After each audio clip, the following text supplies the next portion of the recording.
Hello mga karosas, nandito ulit tayo ngayon sa kusina. Samahan niyo ako, maglilinis tayo. So ito ang gagawin natin ngayon, maglilinis tayo ng maraming dahon. So ito, may green onion tayo. Kunin lang natin ang dahon dito. Maraming coriander leaves. May dill leaves ito. Saka maraming parsley. So, linisin natin itong ngayon. Pagkatapos, hiwa-hiwain natin. Kasi ang gawin natin dito, igisa natin ito, yung mga dahon, para ito ang ulam natin. So, panoorin niyo ako mga karusas. Para makita niyo paano ko niluto ang mga dahon. So, ganito ang buhay OFW. So, masarap ito na pagkain mga karusas. Mga dahon, igisa. Ang mga dahon yung mga green leafy vegetables. Vegetables ba ito? Oh, syempre vegetables nito kasi hindi naman ito spices. Pero ginagamit ito sa pagluluto. Pasensya na kayo mga karusas, sana nalito ako sa vlog ko. So, hugasan natin. So, hayaan lang natin mag-running water para talaga malinis. Ayan.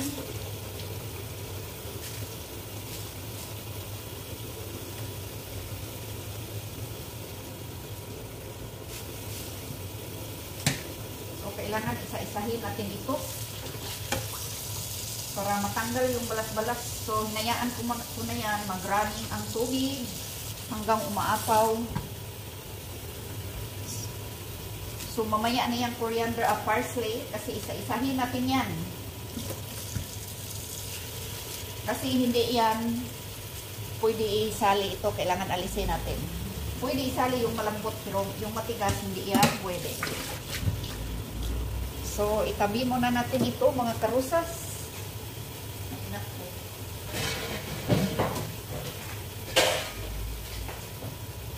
Pangalawang bisis ko na magluto nito. Magluto ng mga dahon. So, panoorin nyo mga karusas para makita nyo kung ano talaga, paano kung ginagawa itong mga green leafy vegetables na gisa ko sa onion. Ayan. So, masarap ito mga karusas. Baka magtaka kayo kung ano na si karusas, nagisa ng mga dahon. So, panoorin nyo ako mga karusas, samahan nyo ako para makita nyo. Tsaka mga karusas, bad news. Sobrang lamig ngayon dito. Ay naku, grabing lamig.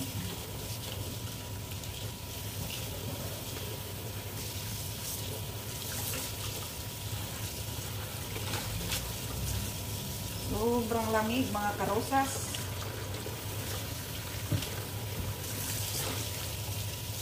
So, kailangan talaga. So, pang-apat na bisis siguro ito hugasan.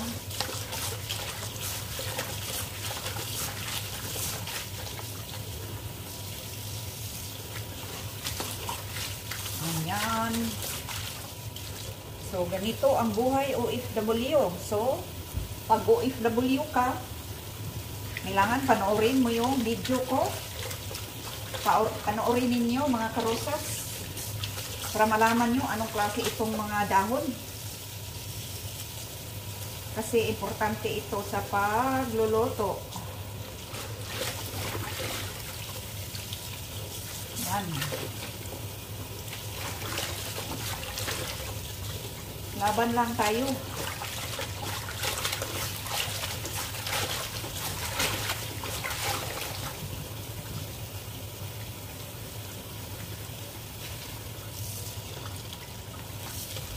Ayan. So, ang dumi. Oh, ang daming balas. So, hindi pwede isang bisis lang ito hugasan. Kailangan maraming bisis. 4 o 5 bisis.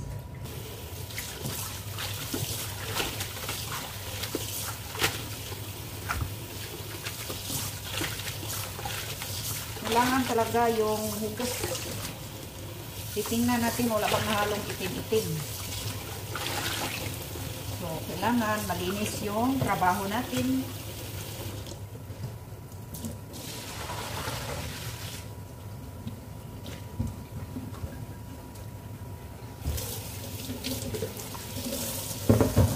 So, pang-apat na ito na hugas mga karusas.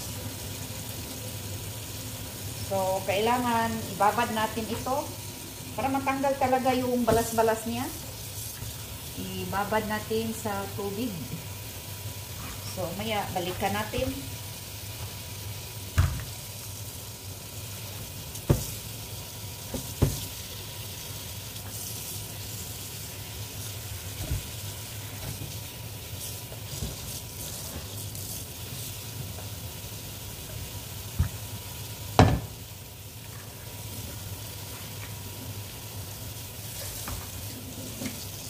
Ganito ang buhay OFW.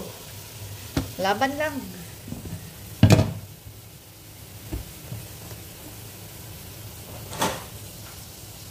So, dito na naman tayo sa parsley.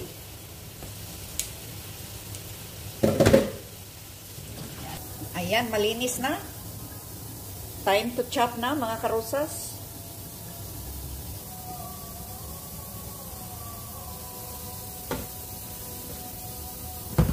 Hiwa na natin.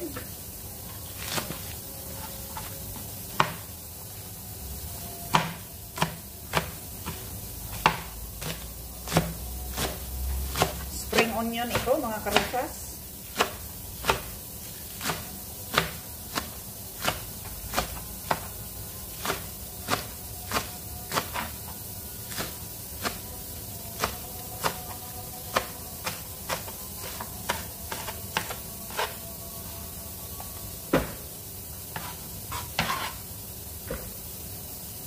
Sunod natin ang parsley. Yan, ang dami. Ang dami nito mga karusas.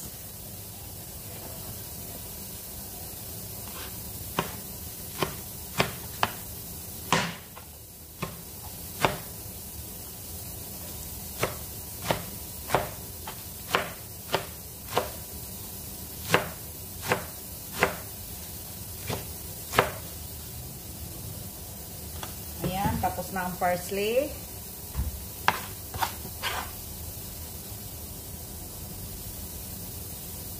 So, isunod natin ang dill at saka coriander. Hinalo-halo ko na ito paghugas. So, ang dami talaga.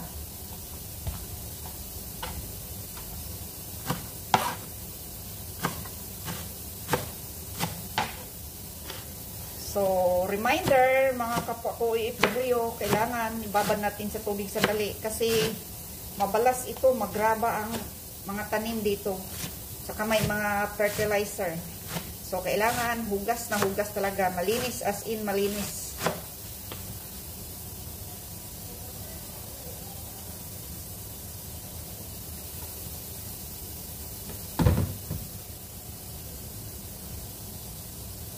Ayan, tapos na natin naghiwa, nag-chop sa coriander, parsley, green onion, at saka dill leaves. Ayan, ito na mga karusas.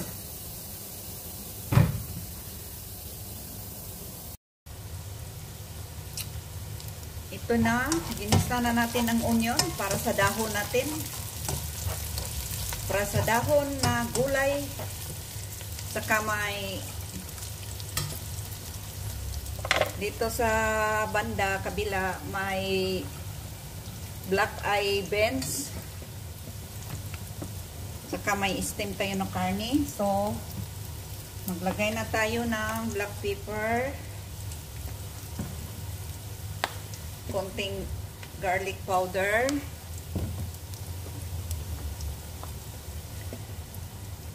konting yellow. Yung yellow luya pala, turmeric. Ayan. So, ilagay na natin itong mga dahon, mga gulay. So, unti-unti lang mga karusas kasi sobrang dami nito.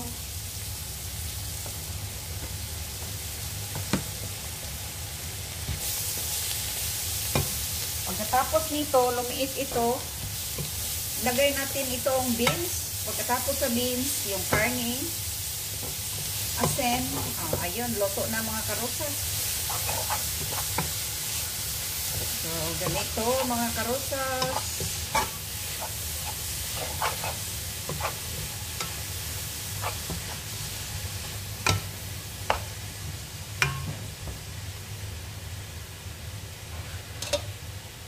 So, ilagay pa natin. So, sobrang dami. Akala nyo mapuno ito. Hindi ito mapuno. Mamaya, ang liit na lang nito.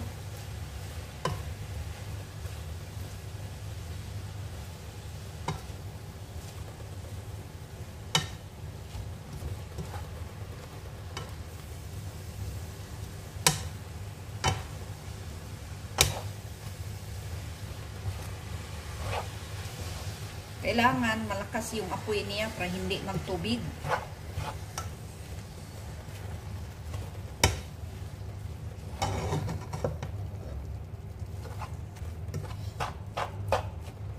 So, tingnan nyo mga karosas, lumiit na. Ilagay na natin lahat. Napakasarap nito. Tapos, may steam tayo, may karne tayo na naka-pressure cooker, luto na. So, ilagay natin, saka yung beans. Yung black eye beans. Black eye ba yan? Ito, ganito. Tawag dito, black eye. Oh, black eye talaga kasi itim naman ang mata. Black eye beans talaga ang tawag dyan. Mamaya tingnan ko yung sa ano. Ayan. So, hindi natin pwede takpan mamaya na. Tingnan nyo, kanina punong-puno. Kung tutuusin ng mga karosas, kulang pa itong mga dahon na to. Yung coriander, bay leaves, green onion, at saka parsley. Kulang pa yan. Pero ito na lang ang available sa suki namin online. So, pwede na ito.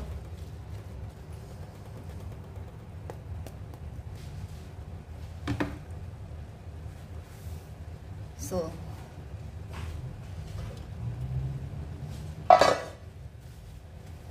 takpan natin ito mga karosas. Maya balik tayo. Ito nang niluto natin mga karosas. Ang ginisang dahon. Hinaluan ko ng steam karne na naka-pressure cooker kanina. Tapos may red. Tapos may black eye beans. Ayan, ito na. Ang sarap nito mga karosas. Sobrang bango.